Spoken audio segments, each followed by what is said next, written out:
എല്ലാവർക്കും നമസ്കാരം. AG ബയോളജിയിലേക്ക് സ്വാഗതം. സാധാരണ കൈകാര്യം ചെയ്യാറുള്ള വിഷയങ്ങളിൽ നിന്ന് വ്യത്യസ്തമായ ഒരു വിഷയാവതരണമായിരിക്കും ഇന്നത്തെ വീഡിയോയിൽ ഉണ്ടാവുക എന്ന് സൂചിപ്പിച്ചുകൊണ്ട് തന്നെ നമുക്ക് വീഡിയോയിലേക്ക് കടക്കാം. ഹൃദയം കൊണ്ട് ചിന്തിക്കുന്നവർ. സാധാരണ സംഭാഷണങ്ങളിലൊക്കെ ചിലപ്പോൾ പറഞ്ഞിട്ടുണ്ടാവും, ഇവൻ തലച്ചോറ് കൊണ്ടല്ല ചിന്തിക്കുന്നത്, ഹൃദയം കൊണ്ടാണ്. ഹൃദയം കൊണ്ടുള്ള ചിന്ത സാധ്യമാണോ? ഹൃദയമാണോ ചിന്തിക്കുന്നത്? ഹൃദയം ചിന്തിക്കുന്നില്ല, ഹൃദയം ചിന്തിച്ചിട്ടുമില്ല. പക്ഷേ കാലാകാലങ്ങളായിട്ട് മനുഷ്യരാശി അങ്ങനെ വിചാരിച്ചിട്ടുണ്ട്, അങ്ങനെ വിശ്വസിച്ചിട്ടുണ്ട്. അത് ആയിരക്കണക്കിന് വർഷങ്ങളോളം ഈ ചിന്താ പദ്ധതി പിന്തുടർന്നു എന്നുള്ളതാണ് യാഥാർത്ഥ്യം. ഇന്നും ഇത്തരത്തിൽ ചിന്തിക്കുന്ന ആളുകളുണ്ട് എന്നുള്ളത് അത്ഭുതമാണ്. ഇന്നത്തെ വീഡിയോ നമ്മൾ സ്ട്രക്ചർ ചെയ്തിരിക്കുന്നത് ഈ ഒരു സീക്വൻസിലാണ്. നമ്മൾ ലാംഗ്വേജിനെ കുറിച്ച് പറയും, ലാംഗ്വേജിൽ ഇതിൻ്റെ ഇൻഫ്ലുവൻസ് എന്താണ്, അതിനുശേഷം നമ്മൾ കുറച്ചുകൂടി ഹിസ്റ്ററി സംസാരിക്കും, അതിനുശേഷം മോഡേൺ അണ്ടർസ്റ്റാൻഡിങ്, പിന്നീട് റിലീജിയനിലേക്കും കൂടി കടന്നു വരിക എന്നുള്ളതാണ് പ്ലാൻ ചെയ്തിട്ടുള്ള വീഡിയോയുടെ ഒരു സീക്വൻസ്. ആദ്യമായിട്ട് നമുക്ക് ഭാഷയെക്കുറിച്ച് സംസാരിക്കാം. ഭാഷ എങ്ങനെയാണ് വിശ്വാസത്തെ ട്രെയിൻ ചെയ്യുന്നത് എന്നുള്ളതിനെക്കുറിച്ച്. ഭാഷയിൽ ഏറ്റവും കൂടുതലായിട്ട് ഇമോഷൻസിനെ കുറിച്ച് സംസാരിക്കുമ്പോൾ അതിൻ്റെ സ്പേസ് കവർന്നിട്ടുള്ള ആൾ ഹൃദയമാണ്. നിങ്ങളൊന്ന് ആലോചിച്ച് നോക്കിയേ. നമ്മൾ പറയും നമ്മുടെ ഹാർട്ട് ബ്രോക്കൺ എന്ന് പറയില്ല, ഇംഗ്ലീഷിൽ പറയും ഹാർട്ട് ബ്രോക്കൺ. നമ്മുടെ എൻ്റെ ചങ്ക് പൊട്ടിപ്പോയി അല്ലെങ്കിൽ ഹൃദയം തകർന്നു പോയി എന്നൊക്കെ നമ്മൾ പറയാറുണ്ട്. ഒരിക്കലും നമ്മൾ പറയാറില്ല നമ്മുടെ ബ്രെയിൻ ബ്രോക്കണാണ് എന്ന് പറയാറില്ലല്ലോ. അപ്പോൾ മറ്റൊരു കാര്യം എന്ന് പറഞ്ഞാൽ നമ്മൾ വളരെ കൈൻഡായിട്ടുള്ള വ്യക്തി എങ്ങനെ പറയാം? അയാൾ കൈൻഡ് ഹാർട്ടഡ് ആണെന്ന് ഇംഗ്ലീഷിൽ പറയാം, മലയാളത്തിലാണെങ്കിൽ പറയും അവന് ഹൃദയവിശാലതയുള്ള മനുഷ്യനാണ് എന്ന് പറയും. അതുപോലെ തന്നെ ഒരാൾ വളരെ കഠിന ഹൃദയനാണെന്നാണ് പറയുക, അല്ലേ? വളരെ കഠിന ഹൃദയനാണെന്നാണ് പറയുക. ഇംഗ്ലീഷിലാണെങ്കിൽ കോൾ ഹാർട്ടഡ് എന്ന് പറയാം, അല്ലെ? കോൾ ഹാർട്ടഡ് എന്ന് വേണമെങ്കിൽ പറയാം. അതുപോലെ നമ്മൾ ഒരാൾക്ക് ആശംസകൾ അറിയിക്കുകയാണെങ്കിൽ എങ്ങനെ പറയാം? ഹാർട്ട് ഫെൽറ്റ് ആയിട്ടാണ് പറയുക, അല്ലേ? ഹാർട്ട് ഫെൽറ്റ്, അല്ലെ? ഒരിക്കലും ബ്രെയിൻ ഫെൽറ്റ് ഇമോഷൻസ് കൺവേ ചെയ്യാറില്ല. ഹൃദയം നിറഞ്ഞ ജന്മദിനാശംസകളെ നമ്മൾ പങ്കുവയ്ക്കാറുള്ളൂ. ഇതൊക്കെ തന്നെയാണ് ഭാഷയിൽ ഹൃദയത്തിനുള്ള സ്വാധീനം എന്ന് പറയുന്നത്. ഇതുകൂടാതെ മറ്റ് ഓർഗൻസിനും കുറച്ചൊക്കെ പ്രാധാന്യം മലയാളത്തിലുണ്ട്. ഉദാഹരണമായിട്ട് മലയാളത്തിൽ നമ്മൾ പലപ്പോഴും കരളെ എന്ന് ഉപയോഗിക്കാറുണ്ട്. മലയാളത്തിൽ കരളിൻ്റെ കരളലിയിപ്പിക്കുന്ന വികാരം, കരളലിയിക്കുന്ന പെർഫോമൻസ് എന്നൊക്കെ പറയാറില്ലേ? എന്നാൽ ഇംഗ്ലീഷിൽ ചിലപ്പോൾ പറയില്ലേ, നമ്മുടെ ഒരു ഇൻസ്റ്റിങ്ക്റ്റ് ഇതാണ് എന്ന് പറയാനായിട്ട്, എൻ്റെ ഗട്ട് ഫീലിംഗ് ഇതാണ് എന്നാണ് പറയുക. അതിൻ്റെ അർത്ഥം ഈ പറയുന്ന ഇമോഷൻസിൻ്റെ എല്ലാം സെൻറ്റർ ഗട്ടാണെന്നോ കരളാണെന്നോ അർത്ഥമില്ല. അപ്പോൾ ഭാഷയെക്കുറിച്ച് നമ്മൾ പറഞ്ഞുകൊണ്ടിരുന്നത് ഇതാണ്. ഭാഷ എന്ന് പറയുന്നത് എല്ലായ്പ്പോഴും റിയാലിറ്റിയെ കാണിക്കുന്നില്ല, അല്ലേ? ഭാഷ എന്ന് പറയുന്നത് കമ്മ്യൂണിക്കേഷൻ്റെ ഭാഗമായിട്ടുണ്ട്. ഭാഷ ഒരു ഉപോൽപ്പന്നം മാത്രമാണ്, ചരിത്രത്തിൻ്റെ ഉപോൽപ്പന്നമാണ്. ഭാഷ ഐസൊലേറ്റ് ചെയ്തിട്ടുള്ള ഒരു കാര്യം ഒന്നുമല്ല. പിന്നെ ഭാഷയിൽ ഒത്തിരി അധികമായിട്ട് മെറ്റഫർ, ഉപമകൾ കടന്നു വരാറുണ്ട്. അപ്പോൾ ഭാഷ ഇതിൻ്റെയൊക്കെ പ്രതീകമായിട്ടേ, അല്ലെങ്കിൽ ചരിത്രത്തിൻ്റെയൊക്കെ ഭാഗമായിട്ടുള്ള ഉരുത്തിരിഞ്ഞ ഒരു പ്രോഡക്റ്റായിട്ട് മാത്രമേ നമുക്ക് പരിഗണിക്കാനായിട്ട് സാധിക്കുകയുള്ളൂ. അപ്പോൾ അത് ആ ഒരു ഇൻഡ്യൂഷനെ തീർച്ചയായിട്ടും ട്രെയിൻ ചെയ്യുന്നുണ്ട് എന്ന് കാണാൻ സാധിക്കും. അടുത്തതായിട്ട് നമ്മൾ സംസാരിക്കുന്ന വളരെ പ്രധാനപ്പെട്ട കാര്യമാണ് ഇതിൻ്റെ ഒരു ഹിസ്റ്റോറിക്കൽ ടൈം ലൈൻ എന്തായിരുന്നു എന്നുള്ളതാണ്. ഹിസ്റ്റോറി എങ്ങനെയായിരുന്നു ഇതിനെ രൂപപ്പെടുത്തിയിരുന്നത്, എന്തിനായിരുന്നു ഡോമിനൻസ് കിട്ടിയിരുന്നത്, ഈ തിങ്കിങ്ങിൻ്റെ ഉറവിടത്തെക്കുറിച്ചുള്ള വ്യൂ പോയിൻ്റ് എന്തായിരുന്നു എന്നുള്ളതാണ്. അപ്പോൾ ആദ്യമായിട്ട് എനിക്ക് പറയാൻ തോന്നുന്നത്, ഈ ഒരു പ്രാചീന സംസ്കാരത്തിലേക്ക് പോകുമ്പോൾ ഈജിപ്ഷ്യൻ സംസ്കാരത്തിൽ മമ്മിഫിക്കേഷൻ വളരെ പോപ്പുലറായിട്ടുള്ളൊരു കാര്യമാണ്. അത് ഫറവോമാർ അവരുടെ ശരീരം എന്ത് ചെയ്യുന്നു? അടക്കം ചെയ്യുന്നു. അത് വളരെ പ്രിസേർവ്ഡ് ആയിട്ട് വെക്കുന്നു. കാരണം മരണാനന്തരമായിട്ടുള്ള ഒരു ലൈഫിനെ കുറിച്ച് അവർ ബിലീഫ് ഉണ്ടായിരുന്നു. ആ മമ്മിഫിക്കേഷൻ പ്രോസസ്സിൽ അവർ ആദ്യം ഡിസ്കാർഡ് ചെയ്യുന്ന സംഭവം എന്താണെന്നറിയാം? ആദ്യം ബ്രെയിൻ എടുത്ത് കളയും, കാരണം അതിന് പ്രത്യേകിച്ച് കാര്യമൊന്നുമില്ലല്ലോ. ഹൃദയമാണ് ഏറ്റവും കരുതലോടെ അത് പ്രിസർവ് ചെയ്ത് വയ്ക്കുക. കാരണം ഹൃദയം എന്ന് പറയുന്ന സംഭവം അത് മെമ്മറിയുടെ ഉറവിടമാണ്, ഇൻ്റലിജൻസിൻ്റെ ഭാഗമാണ്, മൊറാലിറ്റിയുടെ ഭാഗമാണ്, സ്നേഹത്തിൻ്റെ ഭാഗമാണ്. ഇതൊക്കെ കൊണ്ട് തന്നെ തുടർന്ന് വന്നിരുന്ന തത്വചിന്തകരെ കുറിച്ചൊക്കെ നോക്കുമ്പോൾ പ്രധാനമായിട്ട് അരിസ്റ്റോട്ടിൽ ഒക്കെ ഹൃദയത്തിനെ സെൻറ്ററായിട്ട് കണ്ട് വ്യക്തി തന്നെയായിരുന്നു, അല്ലേ? ഹൃദയത്തിനെ തോട്ടിൻ്റെയും ഇമോഷൻസിൻ്റെയും ഒക്കെ സെൻറ്ററായിട്ട് തന്നെയാണ് അദ്ദേഹം കണ്ടിട്ടുള്ളത്. ബ്രെയിനെ സംബന്ധിച്ചിടത്തോളം അദ്ദേഹം അതൊരു കൂളിംഗ് സിസ്റ്റം പോലെയാണ് കരുതിയിട്ടുള്ളത് എന്ന് കാണാൻ സാധിക്കും. അപ്പം അരിസ്റ്റോട്ടിൽ പറഞ്ഞാൽ പിന്നെ കുറച്ച് നാളത്തേക്ക് അത് ഫോളോ ചെയ്യുന്ന പരിപാടി യൂറോപ്യൻസിനുണ്ട്. അപ്പോൾ അത് അങ്ങനെ തന്നെ പിന്തുടർന്നു കുറേ നാളത്തേക്ക്. അതിനുശേഷം ഇതിനൊരു വ്യത്യാസം ഉണ്ടാകുന്നത്, ഒരു ഡിഫറെൻ്റ് ആയിട്ടുള്ളൊരു വോയിസ് വരുന്നത് ഗെയിലിനാണ്. അപ്പോൾ ഗെയിലിൻ കുറച്ച് എക്സ്പെരിമെൻറ്റുകളൊക്കെ നടത്തുന്നു, ഇമ്പയർമെൻറ്റുകൾ നോക്കുന്നു, നാഡീവ്യൂഹങ്ങളുടെ, അല്ലേ? അങ്ങനെ ബ്രെയിന് ഇതിനൊരു റോളുണ്ട്, അല്ലേ, ബ്രെയിൻ മൂവ്മെൻറ്റിന് റോളുണ്ട് എന്നൊക്കെ അദ്ദേഹം സ്ഥാപിക്കുന്നുണ്ട്. പക്ഷേ പൂർണ്ണമായിട്ടും ഹാർട്ടിൻ്റെ റോളിനെ അദ്ദേഹം ഇൻവാലിഡേറ്റ് ഒന്നും ചെയ്യുന്നില്ല, പക്ഷേ ബ്രെയിനിൻ്റെ റോളിനെ കുറിച്ച് പറയുന്നുണ്ട്. പിന്നീട് നിങ്ങൾ നോക്കുകയാണെങ്കിൽ, ഹിസ്റ്ററി നോക്കുകയാണെങ്കിൽ നമ്മൾ അത്ഭുതപ്പെട്ടു പോകും. എത്രയോ വർഷങ്ങളാണ്, എത്രയോ നൂറ്റാണ്ടുകളാണ് ഈ ഹാർട്ട് സെൻട്രിക് വ്യൂവിന് ഡോമിനൻസ് കിട്ടിയിട്ടുള്ളത്. ഗെയിലിന് ഇതൊക്കെ പറഞ്ഞിട്ടുണ്ടെങ്കിൽ അതൊരു ഡിഫറെൻ്റ് ഒപ്പീനിയൻ ആയിരുന്നു എന്നല്ലാതെ അതിൻ്റെ ഡോമിനൻസ് പരിശോധിക്കുകയാണെങ്കിൽ ഈ വ്യൂവിന് തന്നെയാണ് എല്ലായ്പ്പോഴും ഡോമിനൻസ് ഉണ്ടായിട്ടുള്ളത്. ഗെയിലിൻ്റെ ഈ ഒരു പ്രസ്താവം കൊണ്ടുണ്ടായ, അല്ലെങ്കിൽ ഗെയിലിൻ്റെ ഈ റൂളിങ് തന്നെ അവിടെ ഒരു കൺഫ്യൂഷൻ ഉണ്ടായിരുന്നു. അതിനുശേഷമുള്ള മെഡിസിൻ നിങ്ങൾ നോക്കുക, അല്ലേ, മെഡിസിനിലൊക്കെ തന്നെ ഈ കൺഫ്യൂഷൻ ഉണ്ടായിട്ടുണ്ട്. അപ്പോൾ അതവിടെ നിൽക്കട്ടെ. പിന്നീട് വർഷങ്ങളോളമുള്ള കാത്തിരിപ്പുണ്ടായിരുന്നു ഇത് ഒരു യാഥാർത്ഥ്യത്തിലേക്ക് അടുക്കാനായിട്ട്, അല്ലെങ്കിൽ ശാസ്ത്രീയമായിട്ട് ഇതിനെ വിശകലനം ചെയ്യുന്നത് റിനൈസൻസ് പീരീഡിലാണ് എന്ന് കാണാൻ സാധിക്കും. അതിൽ പ്രധാനപ്പെട്ട ഒരു പേര് എനിക്ക് പറയണമെന്ന് തോന്നുന്നത് വെസാലിയസ് ആണ്, ആൻഡ്രിയാസ് വെസാലിയസ്. അദ്ദേഹം ആക്ച്വലി ഒരു ബെൽജിയൻ ഫിസീഷ്യനാണ്. ഇദ്ദേഹമാണ് ഈ ഡിസെക്ഷനൊക്കെ ചെയ്തിട്ട് അനാട്ടമി പരിശോധിക്കുന്നുണ്ടായിട്ട്. അങ്ങനെ അദ്ദേഹം അനാട്ടമി പരിശോധിക്കുമ്പോഴാണ് കുറേയധികം നാഡീവ്യൂഹങ്ങൾ കാണുന്നതും അതുപോലെ ബ്രെയിനിൻ്റെ സെൻട്രൽ റോളിനെ കുറിച്ചും പറയുന്നത്. അപ്പം ഈ ഒരു ഡിസെക്ഷൻ പ്രോസസ്സൊക്കെ തന്നെയും ഈ ഗെയിലിൻ്റെ കുറേ എറേഴ്സിനെ കറക്റ്റ് ചെയ്തുകൊണ്ട് നമ്മൾ എന്ത് ചെയ്യാൻ സാധിച്ചു, ഈ നെർവുകളെയൊക്കെ മാപ്പ് ചെയ്യാനായിട്ടും സെൻറ്റർ എന്ന് പറയുന്നത് നമ്മുടെ തോട്ടിൻ്റെയും അല്ലെങ്കിൽ ഇമോഷൻസിൻ്റെയും സെൻറ്ററൊക്കെ ആയിട്ട് ബ്രെയിൻ കടന്നു വരുന്നത്, ബ്രെയിൻ സെൻട്രിക് വ്യൂ വരുന്നത്. അദ്ദേഹം ജീവിച്ചിരുന്ന നൂറ്റാണ്ടെന്ന് പറയുന്നത് 16-ാം നൂറ്റാണ്ടാണ്. അപ്പോൾ എത്രയോ നൂറ്റാണ്ടുകളാണ് അല്ലാത്ത വ്യൂ ഓടിക്കൊണ്ടിരുന്നതെന്ന് നിങ്ങളൊന്ന് ആലോചിച്ച് മതി. 16-ാം നൂറ്റാണ്ടിലാണ് നമ്മുടെ വെസാലിയസ് വരുന്നത്, അല്ലേ, ആൻഡ്രിയാസ് വെസാലിയസ് വരുന്നത്. അപ്പോൾ പിന്നീട് നിങ്ങൾ പുസ്തകത്തിലൊക്കെ പഠിച്ചിട്ടുള്ള സംഭവങ്ങളുണ്ട്. ഇപ്പോൾ വില്യം ഹാർവി, അല്ലേ, രക്തചംക്രമണ വ്യവസ്ഥ, സർക്കുലേഷൻ സിസ്റ്റം പ്രൂവ് ചെയ്യുന്നുണ്ട്, അല്ലേ. അപ്പോൾ അവിടെ ഹൃദയത്തിൻ്റെ റോള് കറക്റ്റായിട്ട് വരികയാണ്. പമ്പ് ചെയ്യുക എന്ന, ഹൃദയം പമ്പ് ചെയ്യുക എന്നുള്ള ഒരു റോളിലേക്ക് വരികയാണ്. അപ്പോൾ ഇക്കാര്യങ്ങളൊക്കെ തന്നെയും അവിടെ ഉണ്ടായിരുന്ന ഈ ഹാർട്ടിന് എല്ലായ്പ്പോഴും ഒരു മിസ്റ്റിക്കലായിട്ടുള്ള ഒരു റോളാണ് നമ്മൾ കൊടുത്തിട്ടുള്ളത്. അത് ഏൻഷ്യൻ ഈജിപ്ത് തൊട്ട് പിന്നീടുള്ള സംസ്കാരങ്ങളും ഉണ്ട്. നമ്മൾ അധികം സമയമില്ലാത്തതുകൊണ്ട് അതിനെക്കുറിച്ചൊന്നും പറഞ്ഞിട്ടില്ല.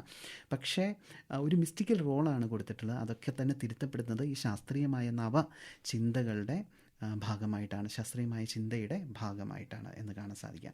ഫിലോസഫിക്കലായിട്ടുള്ള ഒരു അഫർമേഷൻ വരുന്നത്, ഒരു ബാക്കിങ് വരുന്നത് റെനെ ഡെക്കാർട്ടസ് അടുത്ത നൂറ്റാണ്ടിലാണ്, 17-ാം നൂറ്റാണ്ടിൽ റെനെ ഡെക്കാർട്ടസ് ഇതിനെ ഒന്ന് ഫിലോസഫിക്കലായിട്ടുള്ള ഒരു കോൺക്രീറ്റ് ആയിട്ടുള്ള രീതിയിൽ സ്ഥാപിക്കുന്നുണ്ട്, റെനെ ഡെക്കാർട്ടസ് കൂടി. പക്ഷേ ഞാൻ പറഞ്ഞല്ലോ, ഈ എന്തൊക്കെ സംഭവിച്ചാലും, അല്ലേ, ആ വിശ്വാസം എന്ന് പറയുന്ന സംഭവം അത്ര പെട്ടെന്ന് പോകുന്നതല്ല. പീപ്പിൾ അപ്പോഴും അസോസിയേറ്റ് ചെയ്യുക ഹാർട്ടുമായിട്ട് തന്നെയായിരിക്കും. അതെന്തുകൊണ്ടായിരിക്കും എന്ന് നമ്മൾ ചിന്തിച്ച് നോക്കിയിട്ടുണ്ടോ എന്നുള്ളതാണ്. അപ്പം ഈ ഹാർട്ടിനെ ബ്രെയിനെ നമ്മൾ കമ്പയർ ചെയ്യുകയാണെങ്കിൽ, ബ്രെയിനെ നമുക്ക് വേണമെങ്കിൽ ഒരു സൈലൻറ്റ് ആയിട്ടുള്ള, ഒരു സ്മാർട്ടായിട്ടുള്ള ഒരു പ്ലെയറായിട്ട് കാണാൻ സാധിക്കും. വളരെ സ്മാർട്ടാണ്, പക്ഷേ വളരെ സൈലൻറ്റുമാണ്, മിണ്ടത്തില്ല. പക്ഷേ ഹാർട്ടിനെയൊക്കെ നോക്കുകയാണെങ്കിൽ വളരെ ലൗഡായിട്ട് ഓടി നടക്കുന്ന കുറേ എന്താ പറയുക, അങ്ങനെയുള്ള ഒരു കൂട്ടം പ്ലെയേഴ്സായിട്ടല്ല, ഒരു മാടിക്കൂട്ടമായിട്ട് വേണമെങ്കിൽ നിങ്ങൾക്ക് പറയാൻ സാധിക്കും. അപ്പോൾ എന്താണ് ബ്രെയിൻ ചെയ്യുന്നത്? ബ്രെയിനിലെ ഒരു പ്രധാനപ്പെട്ട കാര്യം എന്ന് പറഞ്ഞാൽ അവരുടെ പെയിൻ റിസപ്റ്റേഴ്സ് ഒന്നുമില്ല. നിങ്ങൾക്ക് പെയിൻ ഫീൽ ചെയ്യാൻ പോലും സാധ്യമല്ല ബ്രെയിനിൽ. പെയിൻ റിസപ്റ്റേഴ്സ് ഇല്ല, അല്ലേ, നോസിസെപ്റ്റേഴ്സ് ഇല്ല. അപ്പോൾ ബ്രെയിൻ അങ്ങനെയാണ്. പക്ഷേ ഹാർട്ട് എന്ന് പറഞ്ഞാലോ, ഹാർട്ടിൻ്റെ ഒരു പ്രധാനപ്പെട്ട കാര്യം, ഹാർട്ടിനെ നിങ്ങൾക്ക് ഫീൽ ചെയ്യാനായിട്ട് സാധിക്കും. ഹാർട്ട് എപ്പോഴും ഹൃദയം പമ്പ് ചെയ്തുകൊണ്ടാണ്, ഹൃദയം അത് രക്തം പമ്പ് ചെയ്യുന്നതുകൊണ്ടാണ്. പക്ഷേ എന്നാലും നിങ്ങൾക്ക് ഫീൽ ചെയ്യാനായിട്ട് സാധിക്കും. ഇതിൽ ഫ്ലക്ച്വേഷൻസ് ഉണ്ടാവും. ഈ ഫ്ലക്ച്വേഷൻസിനെ നിങ്ങൾക്ക് അറിയാൻ സാധിക്കും. നിങ്ങൾക്കുണ്ടാകുന്ന ചെറിയ ചെറിയ മാറ്റങ്ങൾ, അല്ലെങ്കിൽ ഇമോഷണൽ ആയിട്ടുള്ള മാറ്റങ്ങളെപ്പോലും ഹൃദയത്തിലെ ഈ പമ്പിങ് കൊണ്ട് നിങ്ങൾക്ക് മനസ്സിലാക്കാനായിട്ട് സാധിക്കുമെന്നുള്ളതാണ്. അപ്പോൾ അത് റെസ്പോണ്ടാണ് ചെയ്യുന്നത്, അതൊരിക്കലും അതിൻ്റെ സോഴ്സ് അല്ല. ഹൃദയം റെസ്പോണ്ടാണ് ചെയ്യുന്നത്, അല്ലെങ്കിൽ എഫക്റ്ററാണ് ഹൃദയം, പക്ഷേ ഒരിക്കലും സോഴ്സ് അല്ല എന്നുള്ളതാണ്. പക്ഷേ അവിടെ ഒരു തെറ്റിദ്ധാരണയാണ്. ഹൃദയം നിങ്ങൾക്ക് ഫീൽ ചെയ്യാൻ സാധിക്കുന്നുണ്ട്, ഹൃദയത്തിൻ്റെ പ്രവർത്തനങ്ങൾ ഫീൽ ചെയ്യാൻ സാധിക്കുന്നുണ്ട്. ഇമോഷണൽ ഫ്ലക്ച്വേഷൻസിനെ ഹൃദയം കൊണ്ട് നിങ്ങൾക്ക് അളക്കാൻ പറ്റുമായിരിക്കും ഒരുവിധമൊക്കെ, പക്ഷേ എന്നിരുന്നാലും ഹൃദയം അതിൻ്റെ സോഴ്സായിട്ട് മാറുന്നില്ല എന്നുള്ളതാണ്. ഈ ബ്രെയിൻ ഇതിൻ്റെ എഫക്റ്റിനെ ഓട്ടോണോമസ് സിസ്റ്റംസൊക്കെ വെച്ചിട്ട്, ഓട്ടോണോമസ് നെർവസ് സിസ്റ്റംസൊക്കെ വെച്ചിട്ട് പലയധികം, ഹാർട്ട് മാത്രമല്ല വേറെയും ഓർഗൻസിലൂടെ അത് കൺവേ ചെയ്യുന്നുണ്ട്, റിയാക്ഷൻസിനെ കൺവേ ചെയ്യുന്നുണ്ട്. അതുകൊണ്ടാണ് നിങ്ങളിത് ഫീൽ ചെയ്യുന്നത്, അല്ലേ. അപ്പോൾ അതുകൊണ്ട് ഫീൽ ചെയ്യുന്നുണ്ട് കുറേയധികം കാര്യങ്ങൾ. ടൈറ്റ്നെസ് ഓഫ് ചെസ്റ്റ്, അല്ലേ, ആൻസൈറ്റി ആണെങ്കിൽ നിങ്ങൾക്ക് ചിലപ്പോൾ ടൈറ്റ്നെസ് ഓഫ് ചെസ്റ്റ് ഫീൽ ചെയ്യും. ഇനി നിങ്ങൾക്ക് വളരെ എക്സൈറ്റ്മെൻറ്റും ഒക്കെ ഉണ്ടാകുമ്പോൾ ഹൃദയമിടിപ്പ് കൂടുകയും കുറയുകയൊക്കെ ചെയ്യുന്നുണ്ടേ. ഇങ്ങനെയുള്ള കാര്യങ്ങളുണ്ട്. പിന്നെ ഒരു കനം തോന്നുക, വാം ഫീലിംഗ് തോന്നുക, ഇതൊക്കെ നിങ്ങൾ ഫീൽ ചെയ്യുന്നുണ്ട്. പക്ഷേ ഇത് റിയാക്ഷനാണ്, പക്ഷേ ഇത് സോഴ്സ് അല്ല. ഇത് സോഴ്സായിട്ട് മിസ്റ്റേക്ക് ചെയ്യുകയാണ് ചെയ്യുക, യഥാർത്ഥത്തിൽ തെറ്റിദ്ധരിക്കപ്പെടുകയാണ് ചെയ്യുന്നത്. ഭാരതീയ പാരമ്പര്യത്തെക്കുറിച്ച് സംസാരിക്കുമ്പോൾ അതിൻ്റെ ആർട്ടിനെ ഡിസ്ക്രൈബ് ചെയ്യുന്ന പുസ്തകങ്ങളുണ്ട്. അപ്പോൾ അതിൽ പറഞ്ഞിട്ടുള്ള രസപ്രധാനമാണ്. നാട്യശാസ്ത്രം എടുക്കുകയാണെങ്കിൽ തന്നെ രസപ്രധാനമായിട്ടാണ് നമ്മുടെ ആർട്ട് പാരമ്പര്യത്തെക്കുറിച്ച് പറയുന്നത്. അതിപ്പോൾ കാവ്യ പാരമ്പര്യം ഒക്കെ ഉൾക്കൊള്ളുന്നതാണ് കേട്ടോ. കാവ്യ പാരമ്പര്യമുണ്ട്, മറ്റ് നടനം, നാട്യമുണ്ട്, അതുപോലെ തന്നെ സംഗീതമുണ്ട്. അപ്പോൾ രസപ്രധാനമാണ്. അപ്പോൾ ഈ രസത്തിനെ നിങ്ങൾ പലപ്പോഴും അസോസിയേറ്റ് ചെയ്യുന്നുണ്ട് ഓരോ ഓർഗനുമായിട്ട്. കരുണം എന്ന് പറയുമ്പോൾ ചിലപ്പോൾ കരളുമായിട്ടൊക്കെ അസോസിയേറ്റ് ചെയ്യും. അതുപോലെ തന്നെ എന്ത് ചെയ്യും, ശൃംഗാരഭാവത്തിനെ പലപ്പോഴും ഹൃദയവുമായിട്ട് അലൈൻ ചെയ്യാറുണ്ട്. അപ്പോൾ ഇത്തരത്തിലുള്ള സെൻസേഷനാണത്, യഥാർത്ഥത്തിൽ സെൻസേഷനാണ്. അതിനെ നമ്മളൊരു ബയോളജിക്കൽ എക്സ്പ്ലനേഷനായിട്ട് കരുതുന്നത് തെറ്റിദ്ധാരണയാണ്. ഇനിയുള്ള ഭാഗം കുറച്ചുകൂടി കോൺട്രവേഴ്ഷ്യലാണ്, അല്ലെങ്കിൽ കുറച്ചും കൂടി പ്രധാനമാണെന്ന് എനിക്ക് തോന്നുന്നു. എങ്ങനെയാണ് ഈ ടെക്സ്റ്റുകളിൽ ഇത് പ്രതിപാദിക്കപ്പെട്ടിട്ടുള്ളത്? ഇത് എന്തുകൊണ്ടാണ് നമ്മൾ സംസാരിക്കുന്നതെന്ന് വെച്ചാൽ, ഈ ടെക്സ്റ്റുകളിൽ പ്രതിപാദിക്കപ്പെട്ടത് വെറും ടെക്സ്റ്റുകളല്ല, സീക്രഡ് ആയിട്ടുള്ള ടെക്സ്റ്റുകളിൽ പ്രതിപാദിക്കപ്പെട്ടിട്ടുള്ള കാര്യത്തിനെ നിങ്ങൾക്ക് ക്വസ്റ്റ്യൻ ചെയ്യുക അസാധ്യമാണ് പലപ്പോഴും, അല്ലെങ്കിൽ അതിനെ അമെൻഡ് ചെയ്യുക അസാധ്യമാണ്. കാരണം അതിൽ ശാശ്വതമായ സത്യമേ ഉണ്ടാവൂ എന്ന് നിർബന്ധ ബുദ്ധിയുള്ളവരാണ് ആ ടെസ്റ്റിൽ വിശ്വസിക്കുന്ന ആളുകൾ എന്നുള്ളത്. മറ്റുള്ള എന്തൊരു കാര്യമാകട്ടെ, എന്ത് കാര്യത്തിനെയും ലേറ്ററായിട്ടുള്ള അഡീഷൻസിലൂടെ നവീകരിച്ച് വരുമ്പോഴാണ് അതിൽ പെർഫെക്ഷൻ ഉണ്ടാകുന്നത്. പക്ഷേ ഒന്നിൽ നിങ്ങൾ ദൈവികമായ ഒരു കാര്യം ആരോപിക്കുകയാണെങ്കിൽ അതിനെ നിങ്ങൾക്ക് മോഡിഫൈ ചെയ്യുക എന്ന് പറയുന്നത് പലപ്പോഴും അസാധ്യമാണ്. അപ്പോൾ ഈ ടെക്സ്റ്റുകൾ എങ്ങനെയാണ് ഈ ഒരു കോൺസെപ്റ്റ് വന്നിട്ടുള്ളത് എന്നുള്ളതാണ് അടുത്ത ഭാഗത്ത് നമ്മൾ പറയാനായിട്ട് ഉദ്ദേശിക്കുന്നത്. അപ്പോൾ ഇന്ത്യൻ സീക്രട്ട് ടെക്സ്റ്റുകളിലേക്ക് പോയാൽ എവിടെയാണ് ഈ ഹാർട്ടിൻ്റെ പ്രസക്തി എന്ന് നമുക്കൊന്ന് ആലോചിച്ച് നോക്കാം.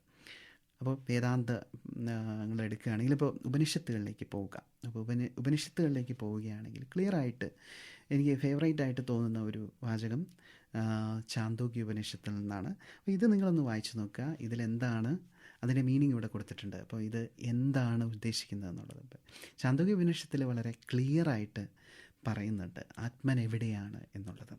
അപ്പോൾ ബ്രഹ്മൻ എന്ന് പറയുന്ന ആ സിറ്റിയിലെ കുറിച്ച് പറയുകയാണ്. അതിന് ശേഷം അവിടെ ഒരു വീടുണ്ട്, ആ വീട്ടിലൊരു എന്താ പറയുക, അവിടെ ഒരു ലോട്ടസ് ഉണ്ട്, അവിടെ ഹാർട്ടുണ്ട്, അവിടെ ഒരു ലോട്ടസ് ഉണ്ട്, അവിടെയാണ് നിങ്ങളുടെ ആത്മൻ അല്ലെങ്കിൽ കോൺഷ്യസ്നെസ് എന്നൊക്കെ പറയുന്ന രീതിയിലേക്ക്, സോള് അല്ലെങ്കിൽ എന്ന് പറയുന്ന രീതിയിലേക്കാണ് ചാന്തോക്യ ഉപനിഷത്ത് വളരെ ക്ലിയറായിട്ട് പറയുന്നത് കേട്ടോ. അപ്പോൾ ചാന്തോക്യ ഉപനിഷത്തിൻ്റെ ടെക്സ്റ്റ് അതൊരു ഓണ്ടോളജിക്കൽ ജിയോഗ്രഫിയാണ്. അതിൻ്റെ ലൊക്കേഷനെ കുറിച്ച് കൃത്യമായിട്ട് പറയുന്നതാണ്. അതൊരു മെറ്റഫർ അല്ല എന്നുള്ളത് കൃത്യമാണ്. മറ്റൊന്ന് ഗീത എടുത്താൽ മതി, അല്ലെങ്കിൽ ഗീത എടുക്കുകയാണെങ്കിൽ കേൾക്കാം, സർവസ്യ ചാഹം ഹൃദി സന്നിവിഷ്ടോ, സർവസ്യ ചാഹം ഹൃദി സന്നിവിഷ്ടോ, എല്ലാ ജീവികളുടെയും ഹൃദയത്തിലാണ് ഞാൻ വസിക്കുന്നതെന്ന് പറയുന്നത് അല്ലേ. ഇപ്പോൾ ഓർമ്മയുടെയും നോളജ് അല്ലെങ്കിൽ എല്ലാത്തിൻ്റെയും ഉറവിടം ഞാനാണ്, പക്ഷേ എല്ലാ ജീവികളുടെയും ഹൃദയത്തിലാണ് വസിക്കുന്നത് എന്നാണ് ഗീതയിൽ പറയുന്നത്. അപ്പോൾ ഇത്തരത്തിലുള്ള കാര്യങ്ങൾ സ്വാഭാവികമാണ്. അപ്പോൾ ഈ വേഴ്സുകളിലൊന്നും ഏതെങ്കിലും ഒരു വേഴ്സ് ഗീതയിലോ പ്രതിപാദിക്കുന്നതുണ്ടെങ്കിൽ നമുക്ക് എടുക്കാൻ സാധിക്കും. ഇപ്പോൾ ഇത് ഏതെങ്കിലും പറയുന്നുണ്ടോ ബ്രെയിനിലാണ്, നിങ്ങളുടെ ചിന്തകളുടെ ഉറവിടമായ ബ്രെയിനിലാണ് എന്ന് പറയുന്നത് നിങ്ങൾക്ക് കാണാൻ സാധിക്കില്ല. കാരണം അങ്ങനെ ഒരു തോട്ട്, അങ്ങനെ ഒരു എക്സ്പ്ലനേഷൻ, അങ്ങനെ ഒരു നോളജ് എന്ന് ഉണ്ടായിരുന്നില്ല എന്നുള്ളതാണ്. അടുത്ത ഭാഗവും ഇത്തരത്തിൽ മെറ്റഫറാണ് എന്ന് നിങ്ങൾക്ക് പറയാൻ സാധ്യമല്ലാത്ത വേഴ്സ് നോക്കിയാണ് ഞാനിവിടെ കോട്ട് ചെയ്തിട്ടുള്ളത്. വേറെയും കുറേയധികം കോട്ടിൽ നിങ്ങൾക്ക് കാണാൻ സാധിക്കും ഈ ഖൽബ്, അല്ലെങ്കിൽ ഖുറാനിലേക്കാണ് പോകുന്നത്. അപ്പോൾ ഖൽബ് അല്ലെങ്കിൽ ഹൃദയം എന്നുള്ള പരാമർശം നിങ്ങൾക്ക് കാണാനായിട്ട് സാധിക്കും. അപ്പം ഇതിൽ പറയുന്ന ഇതിൻ്റെ ലിറ്ററൽ ട്രാൻസ്ലേഷൻ നോക്കുകയാണെങ്കിൽ കണ്ണുകൾ അന്ധമാകുന്നില്ല, മറിച്ച് ഹൃദയങ്ങളാണ് അന്ധമാകുന്നത്. അപ്പം ഞാൻ എന്തുകൊണ്ടാണ് ഈ കോട്ട് എടുത്തതെന്ന് വെച്ചാൽ, ഹൃദയങ്ങളാണ് അന്ധമാകുന്നത്, ഇതിന് നിങ്ങൾക്ക് മെറ്റഫോറിക്കലാണ് എന്ന് പറയുകയാണെങ്കിൽ അവിടെ അതിൻ്റെ ലൊക്കേഷൻ കൊടുത്തിട്ടുണ്ട്. മറിച്ച് നെഞ്ചുകൾക്ക് ഉള്ളിലുള്ള ഹൃദയങ്ങളാണ്, നെഞ്ചുകൾക്ക് ഉള്ളിലുള്ള ഹൃദയങ്ങളാണ്, അതിൻ്റെ ലൊക്കേഷൻ പറയുന്നുണ്ട്. അതുകൊണ്ടാണിത് മെറ്റഫോറിക്കലായിട്ടാണ് എന്ന് നിങ്ങൾക്ക് പറയാൻ സാധ്യമല്ല എന്ന് ഞാൻ പറയുന്നത്. മനസ്സിലാക്കുക, കോംപ്രിഹെൻഡ് ചെയ്യുക എന്നുള്ള ഒരു സോഴ്സ് കൊടുക്കുന്നത് ഹാർട്ടിനാണ്. ഹാർട്ടിന് അതുമായിട്ട് ഒന്നും ചെയ്യാനില്ല യഥാർത്ഥത്തിൽ. അപ്പോൾ ഇത്തരത്തിലുള്ള ഫങ്ഷൻസ് ഹാർട്ടിന് ആരോപിക്കുന്നുണ്ട്. കാരണം അന്നത്തെ ഒരു നോളജാണ്. അന്ന് നമ്മൾ നമ്മുടെ റെസ്പോണ്ട് ചെയ്യുന്ന നമ്മുടെ ഇമോഷൻസിനെ സെൻസ് ചെയ്തുകൊണ്ട് അതിൻ്റെ ഉറവിടവും അത് തന്നെ എന്ന് തെറ്റിദ്ധരിക്കുന്നുണ്ട്. പക്ഷേ നിങ്ങൾ എവിടെയെങ്കിലും ഇതിൽ പറയുന്നുണ്ടോ എന്ന് എനിക്കറിയില്ല, ഉണ്ടെങ്കിൽ കൊണ്ടുവരിക. ബ്രെയിനാണ് അവിടെ ചിന്ത എന്ന് പറയുന്ന ഏതെങ്കിലും വേഴ്സ് ഇതിലുണ്ടാകാനുള്ള സാധ്യത വളരെ കുറവാണ്. ഉണ്ടെങ്കിൽ കൊണ്ടുവരിക. ക്രിസ്ത്യാനിറ്റിയിലേക്ക് വരികയാണെങ്കിൽ അതിൽ നിങ്ങൾക്ക് കാണാൻ സാധിക്കും വളരെ പ്രധാനമായിട്ടുള്ളൊരു കാര്യമാണ് സീക്രട്ട് ഹാർട്ട് ഓഫ് ജീസസ് എന്ന് പറയുന്നത്. അവിടെ വൂണ്ടഡ് ആയിട്ടുള്ള അല്ലെ വളരെ വിസിബിളായിട്ടുള്ള ഹാർട്ട് നിങ്ങൾ കാണുന്നു. അതൊക്കെ ഇമോഷൻസിൻ്റെയൊക്കെ എപ്പിറ്റോമായിട്ടാണ് കാണുന്നത്. യഥാർത്ഥത്തിൽ ഒരു റെസ്പോണ്ട് ചെയ്യുന്ന ഒരു എഫക്റ്റർ മാത്രമാണെന്ന് നമ്മൾ നേരത്തെ പറഞ്ഞു കഴിഞ്ഞു. ഇപ്പം വളരെ ഫേമസ് ആയിട്ടുള്ള ഒരു ഞാൻ പെട്ടെന്ന് ആ വാക്യം ഞാൻ നോക്കിയില്ല എവിടെയാണെന്നുള്ളത്, പക്ഷേ ഇത് എല്ലാവരും കേട്ടിട്ടുള്ളതാണ്. ഹൃദയ ശുദ്ധിയുള്ളവരാണ് അനുഗ്രഹീതർ, അങ്ങനെ ഒരു ഭാഗമുണ്ട് അല്ലേ. അപ്പോൾ ഇതൊക്കെ തന്നെയും വന്നിരുന്ന റിലീജിയൻസിലൊക്കെ തന്നെയും അഫക്റ്റ് ചെയ്തിട്ടുണ്ട് ഈ തോട്ട് പ്രോസസ്സെന്ന് നിങ്ങൾക്ക് കാണാനായിട്ട് സാധിക്കും. അടുത്ത ഭാഗം കാര്യമായിട്ട് വിശദീകരിക്കേണ്ട ഗതികേട് ഇല്ല എന്നാണ് ഞാൻ വിചാരിക്കുന്നത്. കാരണം നമുക്കിന്ന് ബ്രെയിൻ്റെ സെൻറ്റേഴ്സിനെ കുറിച്ച് നമുക്ക് അറിയാം, ബ്രെയിൻ്റെ ഫങ്ഷനെ കുറിച്ച് അറിയാം. അതിലെ ഓരോ സബ് ഫങ്ഷനെയും നമ്മൾ സെൻറ്റേഴ്സിനെ നമ്മൾ നോട്ട് ചെയ്തിട്ടുണ്ട് അല്ലേ. അമിഗ്ഡാല എന്താ ചെയ്യുന്നത്, ഹൈപ്പോതലാമസ് എന്താ ചെയ്യുന്നത്, കോർഡിനേറ്റ് ചെയ്യാൻ ബോഡിലി റെസ്പോൺസിലേക്ക്, പിന്നെ അവിടെയുള്ള ലിംബിക് സിസ്റ്റം അല്ലേ. അപ്പോൾ ഇങ്ങനെ ഇമോഷൻസിൻ്റെയും തോട്ടിൻ്റെയും ഒക്കെ പ്രീഫണ്ടൽ കോർട്ടക്സിൻ്റെ ഫങ്ഷൻസ് ഇതൊക്കെ തന്നെയും ഇന്ന് അറിവുണ്ട്. ഇന്ന് കേവലം ബ്രെയിനാണ് തോട്ട് എന്നോ ഇമോഷൻ എന്നോ അല്ല നമ്മൾ പറയുന്നത്. അതിൻ്റെ ഓരോ സെൻറ്ററിനെ കുറിച്ചും അതിലെ ഓരോ ഇമ്പയർമെൻറ്റിന് സംഭവിക്കുന്ന കാര്യത്തെക്കുറിച്ചൊക്കെയാണ് നമ്മളിന്ന് റിസർച്ച് ചെയ്തുകൊണ്ടിരിക്കുന്നത്. അപ്പോൾ കൂടുതലായിട്ടുള്ള നോളജ് ഇന്ന് ആപ്ലിക്കബിളാണ്. Modern science we know. അപ്പോൾ ഇതിൽ ഈ പറഞ്ഞ ഡിസ്കഷൻസിൽ നിന്ന് നിങ്ങൾക്ക് എന്താണ് മനസ്സിലായത്? അപ്പോൾ ബ്രെയിൻ ചിന്തയുടെ ഉറവിടമായിട്ട് മനസ്സിലാക്കിയിട്ട് മനുഷ്യരാശിയുടെ ഒരു ചക്രം പരിശോധിക്കുകയാണെങ്കിൽ അധികമൊന്നും ആയിട്ടില്ല. അതിന് ആക്സെപ്റ്റൻസ് കിട്ടിയത് അതിലും കഴിഞ്ഞിട്ടാണ് അല്ലേ. അപ്പോൾ ശാസ്ത്രീയമായിട്ട് മനോവൃത്തി തന്നെ വളർന്നു വന്നത് കുറേയധികം കഴിഞ്ഞിട്ടാണ്, റെനൈസൻസ് പീരീഡിലൊക്കെയാണ്. അപ്പോൾ അതിന് മുമ്പുണ്ടായ നിങ്ങൾ സീക്രഡാണ് എന്ന് വിശ്വസിക്കുന്ന റിലീജിയനിൽ അതിൽ ശാസ്ത്രീയപരമായിട്ട് തെറ്റുകളൊന്നും സംഭവിക്കുന്നില്ല, എഴുത്തുകളിൽ ഉണ്ടാകില്ല എന്ന് ശഠ്യം പിടിക്കുന്നവർക്ക് അതിൽ ഈ ഒരു വൈരുദ്ധ്യം തിരിച്ചറിയാനായിട്ട് സാധിക്കും. അത് പറയുന്ന എക്സ്പീരിയൻസിനെ കുറിച്ചാണ്, പക്ഷേ മെക്കാനിസത്തെക്കുറിച്ചാണ് സയൻസ് ഡീൽ ചെയ്യുന്നത് എന്നുള്ളത്. നമ്മൾ ഈ ഒരു പദം ഉപയോഗിക്കാറുണ്ട്, ഹൃദയം കൊണ്ട് ചിന്തിക്കുന്നവരെന്ന് ഞാനിതിൽ ടൈറ്റിൽ കൊടുത്തു. പക്ഷേ ഹൃദയം കൊണ്ട് ചിന്തിക്കുന്നവർ യഥാർത്ഥത്തിൽ അങ്ങനെ ചിന്തിക്കാൻ സാധ്യമല്ല. പക്ഷേ അങ്ങനെ ചിന്തിക്കുന്നു എന്ന് പറയുന്നവരോ ആരോപിക്കപ്പെടുന്നവരോ അങ്ങനെ ചിന്തിക്കുന്നില്ല. എന്നിരുന്നാലും അവർ ബുദ്ധി കുറഞ്ഞവരല്ല. പക്ഷേ ഈ ശാസ്ത്രം വികസിക്കുന്നതിന് മുമ്പ് തന്നെ മനുഷ്യൻ സ്വയമായിട്ട് ആർജിച്ചെടുത്ത ഒരു തെറ്റായ ഒരു നിഗമനത്തിൻ്റെ അല്ലെങ്കിൽ ഒരു പിന്തുടർച്ചക്കാർ മാത്രമാണ് അവർ. അതിനെ എന്താ പറയുക, അതിനെ അങ്ങനെ ആ രീതിയിലാക്കി മോൾഡ് ചെയ്തതിൽ അതിൻ്റെ ബിലീഫ് സിസ്റ്റത്തിന് പങ്കുണ്ട്, റിച്വലൈസ്ഡ് ഫോമിന് പങ്കുണ്ട്, സീക്രട്ട് ആയിട്ടുള്ള കുറേയധികം അല്ലേ ടെക്സ്റ്റുകൾക്ക് പങ്കുണ്ട്. തീർച്ചയായിട്ടും അത് ലാംഗ്വേജിനും പങ്കുണ്ട്. കാരണം ലാംഗ്വേജ് എപ്പോഴും ട്രെയിൻഡാണ്, ലാംഗ്വേജ് ഒരു ഉപോൽപ്പന്നം മാത്രമാണ്. അപ്പോൾ ഈ ഡിസ്കഷൻ ഉപകാരപ്രദമായി എന്ന് വിചാരിക്കുന്നു. ക്രിട്ടിസൈസ് ചെയ്യുക, നല്ല രീതിയിലുള്ള ശാസ്ത്രീയ മനോവൃത്തി നമ്മുടെ ഉള്ളിലുണ്ടാവാനായിട്ട് പരിശ്രമിക്കുക, ചോദ്യം ചെയ്യുക, നമ്മളെ വീണ്ടും വീണ്ടും മോൾഡ് ചെയ്തെടുക്കുക. അപ്പോൾ മറ്റൊരു വീഡിയോ കാണുന്നവരെ എല്ലാവർക്കും നമസ്കാരം, ബൈ.